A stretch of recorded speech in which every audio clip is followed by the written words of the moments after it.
Hi everyone, how are you doing? It's Ari. So we've got Liverpool difficult game Saturday night live on the TV. Hope if you're all going there, make sure you get down safe because the weather conditions are horrible in the UK at the minute. But let's crack on with it. I have Liverpool in front. This is what I'm predicting that they're going to go with Jurgen Klopp. Karius in goal, Gomez at right back because he needs game time. Robertson at left back. You expect them to bomb on. Matip, I think, will partner Van Dijk. You know, everyone's saying I hope Lovren starts, but I think it will be Matip. I think then it'll be Chan, Henderson, and the Ox. I know they do have options. They're going to have Gino Wijnaldum playing there. Maybe James Milner might play here, so they do have a few options. Mo Salah, Firmino and Mane. I won't be singing that song, no, it's stuck in my head again. Right, so how do I stop these? And I'm going to be honest with you, I don't know how. I just really don't know how. How to stop Mo Salah? You've seen it several times this season that, you know, you try to double up. He's very Messi-like. I'm not saying that he's on the level of Lionel Messi, but the way he plays his football, coming on that right, very short passing, very neat. It doesn't touch. His control of the ball is never more than a yard ahead. He's very close dribbling, and he can shoot, he can score, he can bend one. He's got a bit of everything, man. What a player. For me, he will win Player of the Year. I'm pretty confident that he will get that. I mean, of course he's left-footed and he always comes that way, so at least we know where he's going to go. But that's one thing, but how do you stop that? Because if he's playing on the right, Paul Dummett, who, to be fair to him, has been in fantastic form since coming back from injury, he's got his work cut out, and I think whoever's playing left wing, which you think would be Kennedy, is going to have to double up, and I think it will be two banks of four very deep from Newcastle to try and stop that. I think if Liverpool were to score first, then expect Newcastle to come out the shell a little bit later on in the second half, but he's the most dangerous for me. And Firmino, for me, he's got 13 goals in the Premier League and he's not really a striker. And Liverpool fans, if you're watching, you'll echo that. He's not a striker, so he's more like a number 10 playing as a striker, because really Firmino's permission for me is this kind of area. That's his real, but he's playing as this, it's not really a false 9 to speak, but he's got a bit of everything. He's good in the air, you know, he's got a fantastic touch, he's great technique, being Brazilian, when you expect Brazilians all to have that. And again, he's another one. How do you stop him? Do you get tight to him? Do you get Lascelles on his case? Do you get Florian Lejeune? But then on the other side, you've got so many things to worry about here. Over here, Sadio Mane. I mean, DeAndre Yedlin can probably, yeah, he will. Yedlin will catch him for pace. I'm pretty confident of that. But again, Mane will come this way. So they do come inwards. So at least we know how they're going to do it. But it's just a question of, can you stop that? And to be honest with you, I haven't got an answer, because who has this season? How many people can say we've stopped all three in games this season? There's not many games this season that people have had. I mean, they just blitzed Porto 5-0 away from home, man. And this, I think they will play almost a full strength squad, because going into the game against Porto midweek, they're 5-0 up, they're playing at home, they can rest players. But then you're going to have Robertson bombing on, so that'll allow obviously Salah and Mane to come in. I think Joe Gomez will play, needs games. You know, Chris from the Redmen says the full-backs will be pushing on as well. And then you're going to have to ask your wingers to double up as well. And then I think Chan is really underrated. You know, there is talk that he's going to go to Juventus. Will it happen, will it not? But I think he will be a battler. I think Jordan Henderson will sit and just try little small balls through, because Liverpool love these kind of balls ahead of the two wide men as well. And even that, they've got the option of going to feet with Firmino and spinning you. I think Oxlade-Chamberlain will start. I think he is much more improved since he's left Arsenal. You know, he's obviously his last as a Geordie, well, it's just a sand dancer from their Little Mix.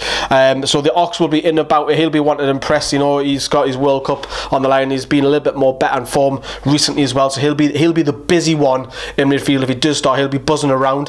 Don't think Wijnaldum will start, but Milner may be your workhorse if he starts as well. Van Dijk has improved Liverpool's defence, and I know I've had a couple of Liverpool fans biting into this week because I don't feel that their defence is the greatest, and that's just from, that's not, I don't watch Liverpool week in week out, don't get me wrong, but from an outside looking in, I just think there's problems. Van Dijk, no, of course not. He's made it look a bit better. However, I think Map's got a mistake in him. We've seen it at St James's Park where Hostler ran through and scored. I think Karius has been performing much better, but I feel we've got to get crosses in the box. We've got to test them and through balls and everything. And I think whoever plays in goal, and I think it will be Karius, I can't see him changing the club, bringing Mini Lane. I think you've got to get crosses in from out wide, and you've got to get them through balls to stretch the defence. I think that's the tactic that Newcastle and Rafa are going to use on the counter. Let's get out of the tune.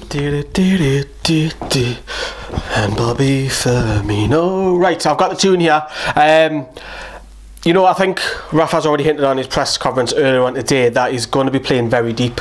Well, he didn't say he was playing deep. He's saying that it's going to be a different tactic to Manchester United. And when he attacked Man United, I am expecting Newcastle to be very high up, 2 banks of 4, and then try and hit them on the counter as well. Again, apologise, I haven't got these made yet. Martin's still waiting on him to get the ink for us. But I think it's almost going to be the same side against Bournemouth, except the forced change. I think that's the only change that Rafa may make. 2 at most, maybe Manquillo against his former side, but I'd rather have Yedlin in as well. I don't expect the fullbacks to be bombing up as much.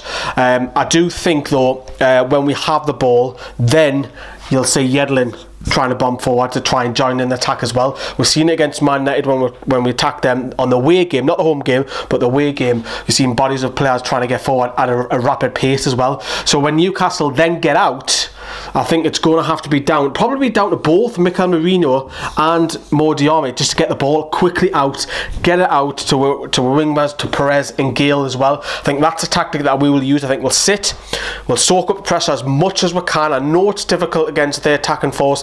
It's a huge ask again for Newcastle to try and come away with this as well. And I think that's the tactic that we will go. And then when we do have the ball, we're only going to have probably 2-3 chances at the most. You're going to need quality. You've got to have ability. So this is where I think Kennedy will come in as well, because Kennedy can go down straight down the byline. You can hold up the ball, turn his man, spin, move, and that'll then make freedom as well. He might not even play left.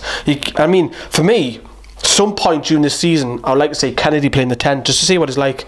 But I think he'll go Perez, because Perez off the ball, as we say numerous times now, will then try. You know, Liverpool play the high press. Well, so does Jose Perez. So he will be literally, when Liverpool have the ball, he'll be chasing his man as well. But when he has the ball, for me, it's important that Jose Perez keeps a hold of it. None of this fancy flick shite. Keep a hold of the ball. Pass, move, simple.